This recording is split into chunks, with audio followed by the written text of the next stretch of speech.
আসসালামু আলাইকুম সম্মানিত ভিউয়ার্স। যে আপনাদের মাঝে আমি তুলে ধরছিলাম যে মেশিনটা সম্পর্কে, যে এই মেশিনটা আমি নিজে তৈরি করেছি। মোটামুটি মাশাআল্লাহ আমি ডিম দিয়েছিলাম কোয়েল পাখি ৬০০ র মতন। তো এখানে দেখেন যে আমার বাচ্চাগুলো মোটামুটি মাশাআল্লাহ ফুটে আছে। তো আমি এখানে যে কোয়েল পাখি যে যেটা আমি ফুটছে, অর্থাৎ হচ্ছে আমি রাতে ডিমটা দিয়েছি, ওই রাতেই বাচ্চা বাইর হইছে।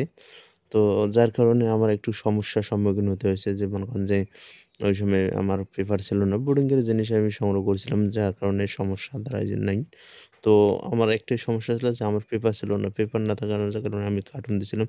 তো দেখেন এই যে কার্টুনের ফাঁকে, ফাঁকে এরা ঢুকতেছে। এটা মনে করেন যে সবসময় চিপে-চাপে এগুলো খুঁজতেছে। এই যে দেখেন মনে করেন সব একজোট হয়ে আছে, যে এখানে মনে করেন যে মনে করেন একটার উপরে আরেকটা তুলে মনে করেন অলরেডি ২ টা বাচ্চা মারা গেছে। তো আপনারা সবসময় চেষ্টা করবেন যদি গেলে এগুলো যেগুলো একসাথে হয়ে থাকে, তো আপনারা ছড়িয়ে দেওয়ার চেষ্টা করবেন। নাহলে মনে করেন বাচ্চা মারা পড়বে।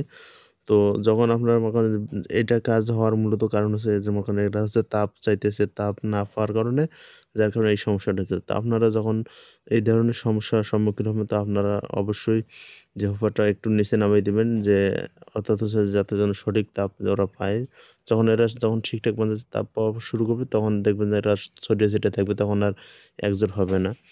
তো এখানে আমরা মোটামুটি বাচ্চা সবগুলো নিয়ে গ্রোথ ভালোই আছে। তো আপনারা সবাই দোয়া করবেন। আল্লাহ হাফেজ।